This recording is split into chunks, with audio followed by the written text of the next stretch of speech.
Hello and welcome to this virtual information presentation. This will hopefully inform you about some of the recent changes that we've gone through as a school and tell you everything that you need to know regarding Year 8 for your son. Now, apologies in advance, I have quite a bad cold and quite a bad throat, but I'll do my best to get through this and hopefully you'll be able to hear me okay. Now, if there's any concerns or questions that you feel I haven't covered, please feel free to contact myself or Miss Gallagher and we'll do our best to get back to you. Now, in terms of year group management and leadership, there will be some continuity from last year, with myself remaining as your son's Raising Standards leader or head of year, and Miss Gallagher also staying as the senior leader attached to Year 8. So as you may be aware, there's been some changes this year in relation to the Year 8 tutor team. So just as a general reminder really, to please contact your son's form tutor in the first instance regarding any sort of issues or queries or concerns, and then they'll be able to sort of pass things up to me or anybody else in the school if need be. Now, despite joining a new family of schools, the Howard Academy Trust, our school vision and motto remains unchanged. We want, and I want, all students in Year 8 to believe and achieve, to be the best versions of themselves that they can be. We have both high aspirations and high expectations of all of our students for a reason, and I believe that as parents, you do too. Now, as you'll be aware, we have officially joined the Howard Academy Trust. We are extremely excited to be partnering with the Trust and believe we will move from strength to strength as we work in collaboration to provide outstanding student provision. And from what I've seen so far, I am very excited to be on this journey too. Now, as you'll be aware by looking at your son's new timetable, there's been some slight adjustments to the school day. Now, just to sort of provide a breakdown of that to you, Monday to Thursday, school will start at 8:25 and will finish at 2:55. Now, the lineups have technically brought the school day ahead by 5 minutes. So any student who arrives to his lineup on the playground, which for us will be by the mass block, after 8:25, when the bell goes, will be deemed to be late. So please make sure that your son gets to school and you are encouraging him to get to school on time by 8:25. Otherwise, he will have a half an hour reset. Now, on Friday, this has changed slightly, where we don't have PD time or tutor time.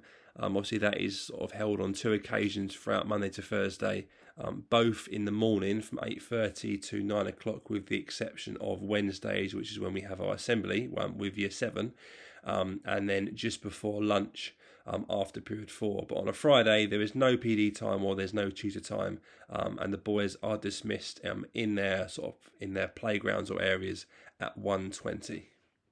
Now, the Hurstmere curriculum has been carefully selected to develop our students as whole individuals over the course of 5 years. We do have a huge focus on academic achievement, and we will challenge and support pupils on their journey and throughout their final GCSE exams.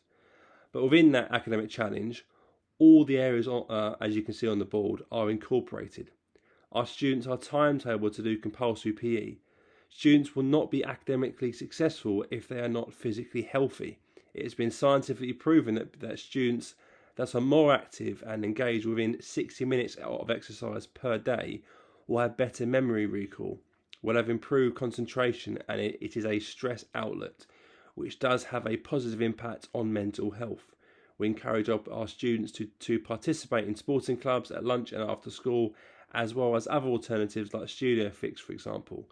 We develop personal, social and spiritual elements via the incorporation of our art trails and throughout our timetabled PSHE and character education during personal development time that you saw on the previous slide. Now, throughout your son's time here, he'll come across some challenges. Our schemes of work in all subjects have been created to challenge your son. If he's finding it hard, then good, because it is supposed to be hard. If he doesn't get it right the first time, then again, good, because that's how he learns. And if he thinks he's failing, remind him that the word fail means first attempt in learning. As a school, we want to ensure that your son is getting the very best out of Hurstmere, and we do this by ensuring that he has strong pastoral support from our really good inclusion and pastoral teams, but also he understands that we have high expectations of behaviour and attendance, that he's engaging with a really ambitious and challenging curriculum, but also he's enriching and he's developing his personal development through our PD curriculum, delivered both by myself and his form tutor. Now, this was a word that I constantly referenced to your son throughout last year during our assemblies: aspiration. Now, students with either high aspirations or high expectations of themselves tend to have higher school achievement compared to those who have got quite low expectations of themselves. There is a link between having aspirations and goals and strong mental well-being. If your son is constantly saying to himself, I'm only going to get a grade 1, I'm only going to get a grade 2, oh, it's maths, I can't get any higher than a grade 3, then he probably isn't going to get any higher than those grades, compared to the opposite approach, where if your son is saying, do you know what, I want a grade 7. By the end of Christmas in year 8, I want to be on a grade 7 in geography, or I want to be on a grade 8 in English. If he has high goals and high aspirations, he's got a high chance of actually achieving those grades. And that's a message I really want to sort of get through and reinforce this year. Now, building resilience was something your son had to do quite a lot last year. The transition from year 6 into year 7 is not easy, but your son will be faced with situations this year, challenges, that will also require him to be resilient and to develop resilience. Now, students who have a lack of resilience are often linked to developing anxiety when they are experiencing stress. And at Hurstmere, we want to make sure that all of our pupils are equipped for dealing with these sorts of situations and are resilient as individuals, because this is one of our R-Trails. Now, it's often said that year 8 is a year to be written off, that it doesn't matter. Year 7, you're settling in. Year 9, you're picking your options. And by years 10 and 11, you're undertaking your GCSEs and sitting your exams. So why does year 8 matter? Well, I often like to compare going through school as building a house. In year 7, you're laying the foundations, securing the groundwork. In year 8, you're putting up the walls and windows. In year 9, you're securing the roof. By year 10, you're installing the electrics and central heating. You're ensuring the walls are plastered and painted. Come year 11, and you're picking your furniture. You're making your house suitable to live in. Now, for any stage you do a shabby job, you hire, for example, a cowboy bricklayer, your house is going to be insecure. You won't live comfortably in your house. It will start to fall apart. The same is true of your son's academic journey through school. He might not be able to access the learning required to reach the next stage. He might struggle behind his peers if he doesn't take this year seriously. It is true that to access the GCSE text, you need a reading age of at least 13 and 15 to access higher level GCSE questions. So please tell your son, as I will be too, that this year is not a write-off. It's as important as ever. Don't let his house come crumbling down by the time he reaches his GCSE years. Now, over the next couple of slides, I'm going to be going into both curriculum and assessment for this year. Now, in year 8, we group students based on ability in maths only. The CATS test, along with primary school information, were used initially to set your son in this subject, but there has been movement this year to reflect the academic changes which were recorded in assessments. Both myself and Ms Benate wrote to you in July outlining these changes and the reasons behind them. Across humanities, science, English and PE, there are 7 mixed ability groups. Lastly, across our creative subjects, there are 9 mixed ability groups too. The creative subjects have smaller class sizes due to the hands-on nature of the subjects. I would like to stress that if your son is placed into 8A4 or 8B4, he is not in a set 4, or he's not in the bottom set. It is class 4 of 4, and it is a mixed ability group. If your son is placed in an A class, this is not a higher set in comparison to a B class. Classes are split into A and B for timetable blocking, no other reason. Now, we do have high academic standards at Hurstmere, so we use the Fisher Family Trust FF20 data to set targets. We use this to set targets in line with the top 20% of schools nationally. This raises aspirations and promotes our vision of believe and achieve. There is no glass ceiling for our students. Every department throughout the year will carry out key pieces. Core subjects do this twice per half term, so English, Maths and Science. Humanities do this once per half term, and the arts and RE do this once per term. Before each key piece, there will be a prep lesson so your son is aware of the assessment, what he should be revising, hopefully he feels confident going into. Post-assessment, like last year, we will carry out dirt lessons, dedicated improvement reflection time, which gives your son the opportunity to reflect on feedback, look at misconceptions, and make improvements.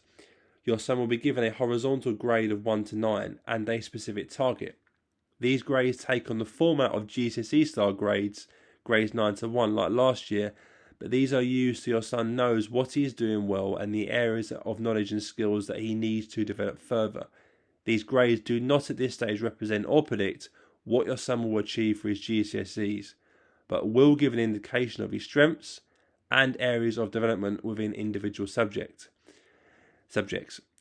Your son will also do knowledge tests after each unit, and these, as was the case last year, will be reported as a percentage. Knowledge tests essentially assess how much a student can recall with fair notice. Now, over the course of Year 8, you will receive 3 achievement reports, updating you on the progress that your son is making at the end of each term. These regular reports give you clarity on whether your son is on track to exceed, achieve, or fall short of their ambitious target grade, and building their knowledge base per unit, hence informing revision and targeted improvements. We do this because we want regular high levels of attendance and excellent behaviour. We want to encourage reading, both for pleasure but also as a foundation for other learning. And we know that for pupils to be successful academically, knowledge is essential. And we aim to achieve this through embedded revision and retrieval practice captured in unit tests or knowledge tests. Now, key pieces are graded assessments, whereas knowledge tests capture how well your son has understood the fundamental basics of the topic covered. As teachers, we use both these metrics, key pieces and knowledge tests, to assign a grade as his current attainment, which, for example, if he has achieved a consistent grade 5 throughout the first term, then he might be given a grade 5 for his current attainment, for example. Now, if his target is a grade 4, then on his report, this might be logged as above because he is currently working above his target grade. If there are any sort of confusions or concerns or questions in relation to your son's report, then please contact your son's classroom teacher in the first instance or myself so we can go over any sort of concerns or misconceptions.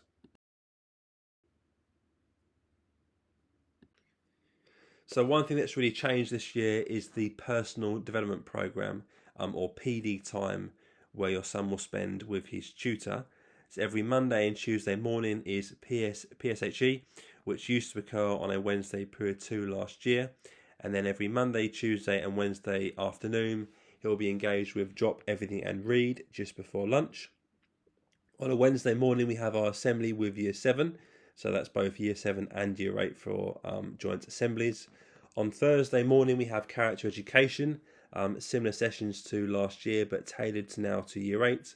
And then on a Thursday afternoon, on week A, he'll be engaged with a current affairs activity. And on week B, it will be a careers focus using the career booklets. And then the only difference being now on Friday, there is no PD time. So your son will go straight to lessons in the morning, as opposed to going to see his tutor.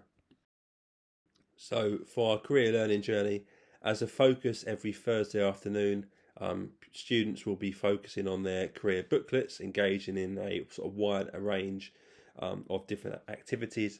But this is also true for his normal subjects, because each curriculum will have certain aspects of it tailored to certain jobs and careers that your son can start to think about, to give him some sort of like right direction and path for what he might want to do later on in his career.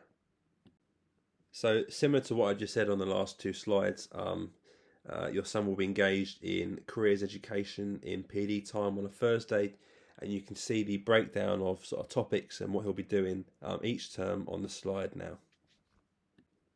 Over the next couple of slides, I'll be doing a quick recap on both our attendance and behaviour expectations. Now, you would have seen our updated behaviour expectations, which were emailed out to you. This covers all of our expectations for this year and what we will be enforcing. I do have to tell you that this is not up for negotiation. It covers vital topics like attendance and punctuality, including our new line-up procedure, which your son will be expected to be on time for. Please note that students will be expected to be in their lines by 8:25, and if they are late after this time, they will be required to set a 30-minute reset after school. Please note that traffic is not an excuse for being late. Obviously, if you're given exceptional circumstances, because trust me, I live in Sidcup, so I know what it's like. It also covers uniform, which I want to make a point of mentioning. We are taking a tough stance on this for this academic year. We expect your son to come to school properly dressed.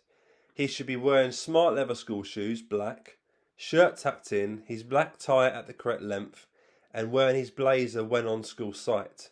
His jumper does not trump the blazer, and it is no longer acceptable for students to be stuffing these in their bag. If your son comes to school without the correct item of clothing, or repeatedly defies our rules on uniform, then this will be logged as a uniform infringement and he will need to serve 30 minutes after school. Now, in terms of mobile phones, also mentioned, if these are seen or heard, including if it is seen through his trouser pocket, then these will be confiscated, and he'll again need to serve on the first occasion a 30-minute reset. Now, repeated violations will lead to you coming in to collect it. However, I want to stress that if your son refuses to hand his phone over to a member of staff, then it will become a banned item and he could potentially be suspended immediately. This document covers also wider consequences for poor behaviour, which includes removal from sports teams and trips. Now, these rules have been put in place to ensure a calm and orderly learning environment so that your son can get the very best out of Hurstmere, because that is our first priority. That is why he comes to school, to get educated. So please, please, please, please make sure that you have read this document. Now, you'll also be familiar with the 3R process that we have for managing disruptive behaviour in class. This is to ensure that teachers can teach and students can learn. Students can be given an informal warning before this then escalates to a formal reminder, a reinforce, which is 30 minutes, and a removal from lesson, which is an hour. Students thrive off consistency, and this is a policy that all of our teachers will be following and enforcing this year. We will not tolerate the learning of others being disrupted, and it's really important that you tell your son this same message. Now, on a more positive spin, we have massively revamped our rewards systems here at Hurstmere, and on the next couple of slides, this has been sort of organised by Mr. Harris, our rewards coordinator. Now, if you would like to contribute towards our rewards programme, can you please contact him directly on the email address in front of you, please? So at Hurstmere, we are rapidly developing our rewards programme. Now, there should be sort of 3 big changes that you may be aware of. So the first one is the golden tickets. So in each lesson, a golden ticket will be awarded to a standout individual.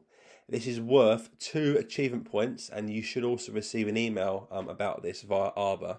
And it enters them into a daily raffle with a chance to win something, alongside wider rewards like termly trips. So, for example, every morning, all of the form tutors collecting all the golden tickets that the students had got for the previous day. I then select 3 of those at random in like a raffle, and those 3 lucky students can go and get something from my office, which mainly involves eating sweets. And to be fair, this has been a really, really good scheme that the students have really engaged positively in. And I know that as a teacher, a high lot of my lesson actually now is giving out these golden tickets. And again, even if your son does not get sort of selected for that raffle, it is still logged as 2 achievement points on Arbor. Now, second thing is achievement points. So should your son do well in their lesson, they will be acknowledged with an achievement point. This comes with an email sent directly to you, and you'll find out what that was for and in what lesson.